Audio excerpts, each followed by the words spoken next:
Hey guys, welcome back to my YouTube channel. Today we'll be making nsala soup, so let's get right into it. I'm going to use hake fish. I'm going to season that with some ginger garlic paste, some salt, Cameroon pepper, and I'm also going to go ahead and add my seasoning cubes.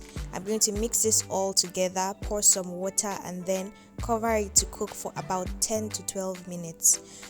Once this is cooked, I'm going to go ahead, open the pot, put in some more water for the soup content, and I'm going to season this with some Ehuru seed, also known as African nutmeg.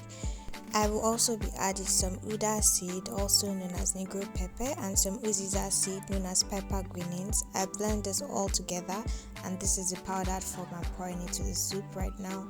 I'm going to put some ground crayfish powder or fish seasoning, mix it all together, let everything combine, and then I'm going to go ahead and add my grilled mackerel fish. And then I'm going to add some soup thickener. This is just flour and water mixed together. You can use any thickener of choice, yams, potatoes.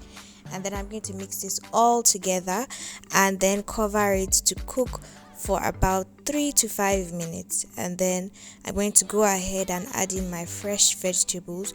You can use uziza leaf, ugu leaf, whatever leaf you have, but uziza is preferable. And then I'm going to mix this all together just until the leaves cook, simmer in the soup. And then that's it, guys. Your nsala soup is ready to be enjoyed.